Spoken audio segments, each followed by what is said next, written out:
Dinner time is just around the corner, and we are going to make some mushrooms and potatoes.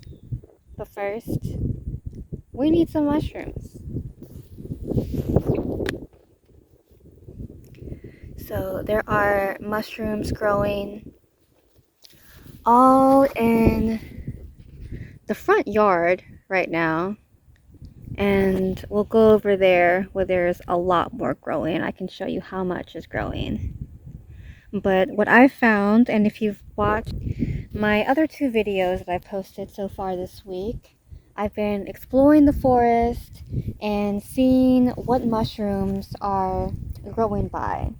So in the front yard, just over here, we have button mushrooms and puffball mushrooms. So I won't be collecting any of the puffballs, but we are going to gather some button mushrooms. So I grabbed a couple, identified them, double, triple checked that that's what they were. And so we're going to gather just a few more so we can have some dinner tonight. And tomorrow I will gather some more for dinner or maybe lunch tomorrow, maybe even breakfast. So let's see. So there's two right here. I'm going to be grabbing this one. You can see the underside. Nice and pink. Really pretty. And I should probably grab a little bowl or something so I can gather all of them. So let me go do that real quick. So I've grabbed a little cup, and whatever is able to fit in this cup today is what we will have to eat, and we will leave the rest behind.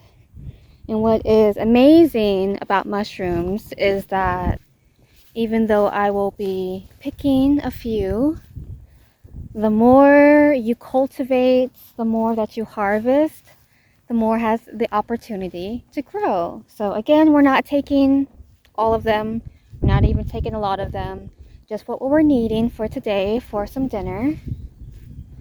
And this is so exciting because I'm not growing these mushrooms, they're growing themselves. And I was actually going to sit down and do a meditation, but then I thought, let me see if there's any mushrooms growing around on the front of the property, because again, I've been in the forest area finding so many mushrooms there. Again, look at my last two videos if you want to see what mushrooms I found. And look at this. So the very first day that I came onto the property, I found 2 mushrooms. That was all that was growing. And the grass has been cut since then, not by me, by my mom's husband, and then the people who also cut the grass around this area. And we're also going to be venturing way over there for a lot more mushrooms. But these are all button mushrooms, and we're going to just take a couple, maybe one from each little section, and have a yummy dinner. So we've got this honk mushroom right here.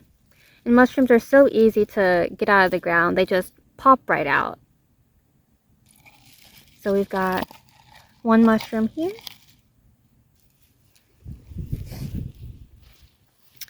And another mushroom right here. Really nice. There's a little baby one growing right there. So again, we're just taking a couple. As you can see, there are a lot right there.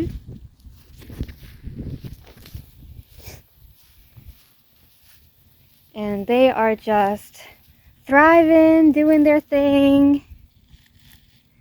So I am at another section And I'm going to be taking one. These seem to be kind of stomped on. Maybe some animals got to them. So I'm going to leave this section right here. But I am going to take that one right there. And what I've learned about mushrooms is that even if they're poisonous, from my research, they aren't poisonous to touch. So with a lot of different herbs that might be harmful to touch, might be poisonous to humans, just by touching them, you can have a very adverse reaction to them. But with mushrooms, even if they are poisonous, it is okay to touch them. The harmful effects won't really happen. Your skin might get a little irritated, but the harmful effects don't happen unless you ingest them. So fungus, very different than herbs and plants. So this is section. And now that I'm back here, it's like a whole circle is formed of the mushrooms. They kind of grew in a U shape, which is pretty cool. So the ones that are kind of clustered together, I kind of leave them alone. I kind of just take the ones that are a little bit more isolated, and also making sure that what I'm grabbing isn't any of the puff mushrooms. And puff mushrooms aren't poisonous, but they just have a very specific time of when they can be harvested. And there are other lookalikes that can be poisonous. So I'm just doing my due diligence of not grabbing any of those. I did cut into one earlier, and it was very, very slimy. So, which just is the spores that are going to be released. So the poisonous puff mushrooms have a very black inside, and the non-poisonous ones are just white all the way through, kind of marshmallowy. You've got there, but again, these are babies, and then some are clustered. So I'm letting those be for now. We've got our cup completely full, and then I have maybe 2 or 3 more back at the cabin. So this is my harvest for today for dinner. We are actually making dinner with fresh, straight out the ground mushrooms. And again, I have double, triple checked to make sure that these are the mushrooms that I can eat.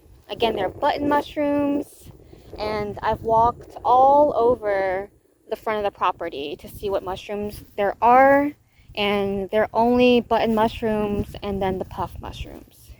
So look how many. And that's a good amount for one person. I am getting very accustomed to, and it's a very new practice for me, not only to study mushrooms, but to eat them as well.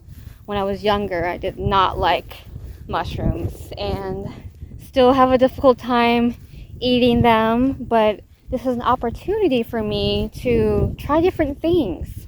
I have a Ninja air fryer, and it has a whole bunch of different settings, so I can saute these mushrooms, I can dehydrate them in the air fryer, and a bunch of different things. I can bake them, all kinds of different stuff. So I'm going to see what way I prefer them, and also just different ways to season them and everything like that as well. So this is our cup. These are the mushrooms I gathered a little bit earlier. I love that no matter where you get your mushrooms, there's still going to be dirt on them. I mean, it doesn't get any fresher than dirt, does it? So we've got a cup right here of freshly picked mushrooms.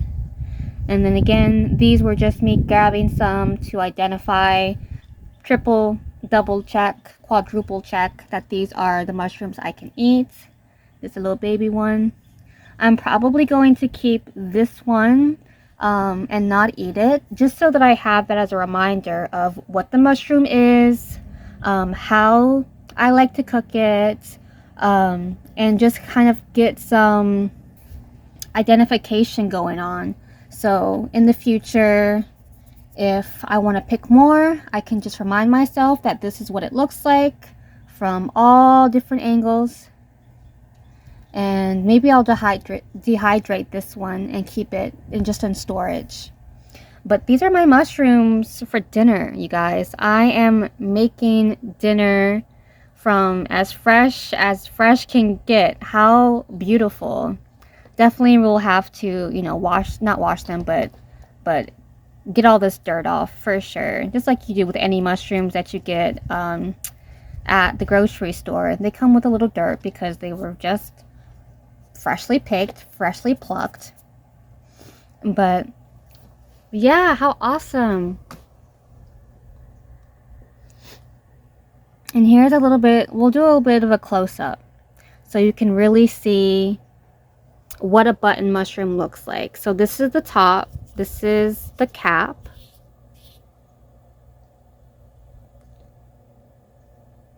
It doesn't get more organic than this. This is the bottom. It's a really nice pink, maybe even like a coral color. Very pretty.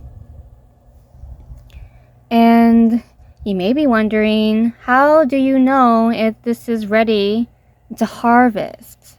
So because of this beautiful, it's called gills, all these little ribs, kind of really does look like coral, but all these ribs, because they're exposed, lets me know that they are ready to harvest.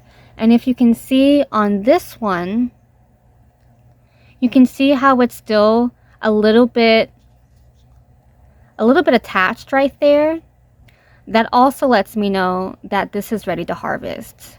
So if this was still attached, it would be almost ready to harvest, but because it has separated or is beginning to separate, it lets me know that this is ready to harvest. And this is a little baby one. All the other ones I got were pretty medium to large size. They come in all kinds of different sizes. They all look their own unique way, but they're all the same species. They're all the same mushroom. And again, they're dirty because of dirt, and that's okay. And just want to be mindful as well when picking that we don't want to grab any that may have been chomped on by different animals. That one little patch that I showed you that looked like it was maybe stomped on or maybe eaten by animals, we're just going to leave those alone because we don't know what got into them, and they're also not the prettiest looking to eat. So we've got our mushrooms and we're going to cook dinner. Beautiful, beautiful. And they're very sturdy. Very sturdy. So these are good, really good mushrooms. They're not mushy. They're not falling apart. They're very healthy. It rained not too long ago here, so these just popped out of the ground maybe 2 to 3 days ago. So mushrooms kind of they vary depending on the species, but these common mushrooms, they can pop up just like that. And because I have harvested a couple, even more have the opportunity to grow now. So I'll be doing my best to, again, leave some behind and harvest what I need. But I'd like to harvest as much as I possibly can because, one, we are in autumn season going into winter in the next few months.